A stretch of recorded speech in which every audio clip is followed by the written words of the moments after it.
everybody, it's Elisa here. So today's video, another helpful video to go along with your recovery path. I want to talk about my top 5 biggest mistakes that delayed my full recovery and kept me stuck in quasi-recovery, because I know based on your comments and questions that you have the same, mindsets or things that keep you stuck as well. So I really want to put them all together in this video and talk about my experience, because I was in recovery once upon a time but now I'm in full recovery. So I am now in a position where I can look back and kind of ask myself like what kind of advice would I give my recovering self back then in order to get me to full recovery faster. So this is what the video is all about, and I hope you find it helpful. I think the biggest thing for me that kept me even from starting my full recovery path was that I was very closed-minded. And for example, I was following, before my full recovery, I was following this low-fat, high-carb vegan lifestyle, and in this diet or lifestyle they recommend to not restrict your calories, eat over 2,500 calories minimum.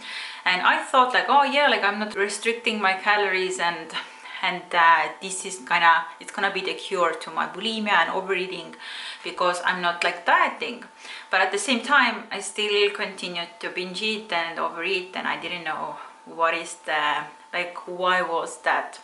But one thing I didn't know was that it's not only about the calorie restriction, it's also about the food restriction. And I didn't give myself the full permission to eat whatever I want. My food was only limited to basically raw fruits and vegetables, and maybe some high carb cooked foods, and very low salt, low in fat. And still there was so much dieting and restriction going on despite not the calorie restriction. And of course I was still searching for the answer for my recovery, and I read this PDF book from one woman named Nina V.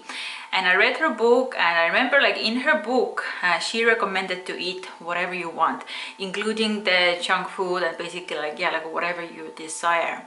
And of course not to restrict calories and so on. But because I was back then, I was still so closed-minded and focused on the clean eating, and still having so much orthorexia mindset going on, I read her book and it didn't make sense to me.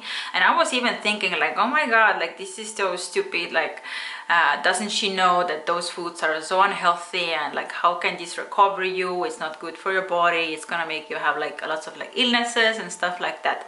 So I closed the book and I forgot about it. But I continued to have my bulimia, and the next year, 1 year after reading this book first time, I stumbled upon this book again, because I was so desperate. I was so desperate to find a way for me to recover. And the difference this time was that I was not closed-minded anymore. I was willing to see different approaches. I was willing even to quit my previous raw food and high carb identity, and I was willing to do whatever it takes to recover from my bulimia, and also to really start listening to people who were fully recovered from their eating disorders. And the second time I accidentally bought her book again and read it again, but with my open mindset and willing to do whatever it takes, listen to different advices, not only my perfect clean eating advice. I read the book and it made total sense for me. And a light bulb went clicked on my head, and I understood that of course it's not only about the calorie restriction but also about the food restriction. And I had so much labels in my head about the good and bad foods and healthy and unhealthy, and I was still very much restricting. I was restricting mentally. So this was my light bulb moment.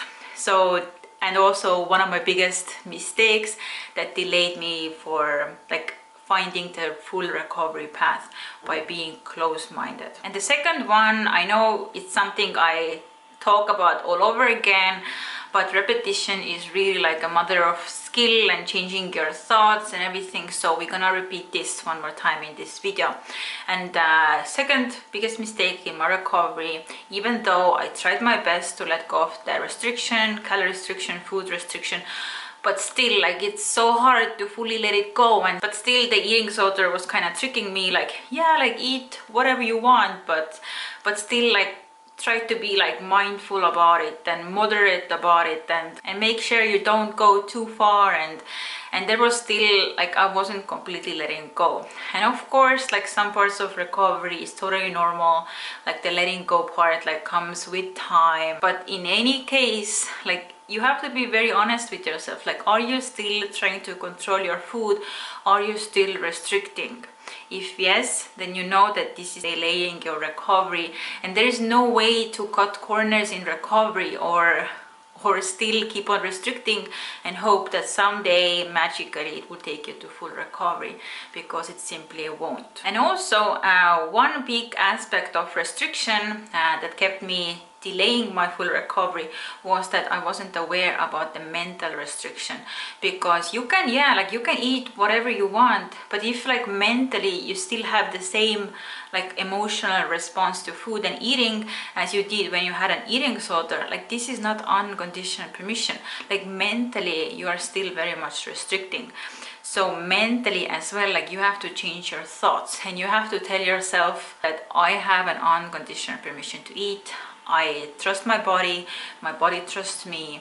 I promise to never ever restrict again. I'm gonna eat what I truly want, and I'm allowed to enjoy the food. And if you repeat this mental thought process in your head, then actually along with letting go of the physical restriction, you're able to let go of the mental restriction, because your, like, physical actions have to align with your thought actions as well. And this is part of the brain rewiring in eating disorder recovery, and it's so important to do this, like, changing your thought process as well. Because again, like, maybe you're not restricting physically, but mentally you still have the same old restrictive mindset and diet mindset. And the third one is also, like, very common one that I see all the time, and I was the same, but until I didn't kind of change my focus, I didn't fully recover. And what I'm talking about is focusing on your weight. And it's very important to learn and recognize that it's the eating disorder that wants you to keep on focusing on your weight. Like, how much weight will I gain? Like, will I overshoot? Like, when will this balance out? How about my metabolism? Like, all of those questions serve as a distraction from your recovery path. And instead, like, turn your focus from your weight to focusing on full recovery. Like, how can I heal my normal relationship with food? How can I heal my hunger cues? How can I better support my body in this process, instead of, like, working against it and making sure, like, my body, you know, physically doesn't change, or how it's gonna change? Like, how can I heal myself from an eating disorder and get my life back, instead of, like, focusing on your outside appearance and your weight? And I totally understand, like, it's very hard and it's very uncomfortable, and you have bloating and water retention and so many physical recovery symptoms. But just like, if you keep on focusing on your weight, and you can never know what's gonna happen to your weight until you're finally there in full recovery. Like, there is no amount of like, research, or I don't know, like, somebody else's experience or outside reassurance that can tell you exactly what's gonna happen to your weight. Then you're just gonna delay your recovery, because it's gonna stop you from taking consistent recovery action. And as I said before, it's only serves as a distraction from focusing what you really have to focus on, like healing your relationship with your body, healing your mindset, making sure your body is not stressed out anymore from all the restriction. So again, the weight focus is only the eating disorder focus. It's not the full recovery focus. And like, most of my stories of full recovery that I have heard is actually like, people fully recover when they stop caring about their weight, and instead they fully focus on getting full recovery, getting their life back.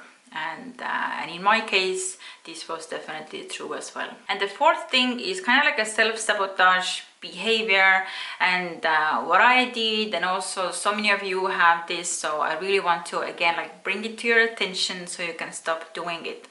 And this is like focusing on the short-term relief for long-term staying stuck. And what I mean here is that, for example, when a person comes from bulimia, and what I advise them to do is to stop purging from day one.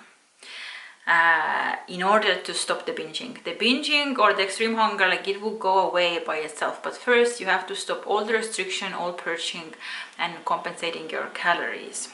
But let's say, okay, you start to eat, you start to allow yourself to eat whatever you want. But then, of course, you're gonna have a period of extreme hunger, you're gonna have the bloating, you're gonna feel so full and so uncomfortable. And then the eating disorder will say like, yeah, like just go and purge one more time and you can continue to recovery tomorrow or whatever.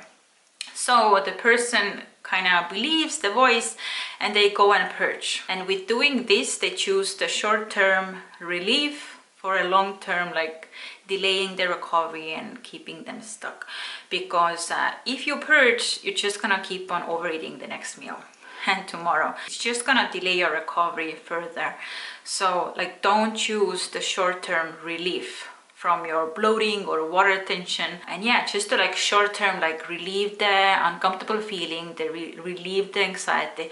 But this is only what the eating disorder wants. Like long-term, you're just delaying your recovery. You are prolonging your recovery, you are staying in the quasi-recovery, so there is no purpose to it. So instead, you have to look at it that like, I'm gonna stick out this uncomfortable feeling. I'm gonna feel the anxiety and I'm gonna like ride the wave. I'm gonna keep on going.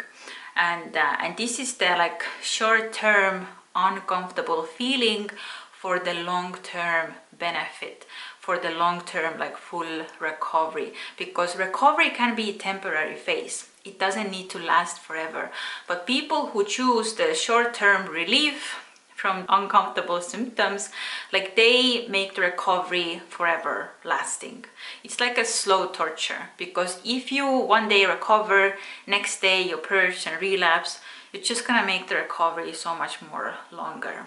And the last thing that will delay your recovery, and I believe like too few people pay attention to it, and they think like recovery is just about like eating whatever you want.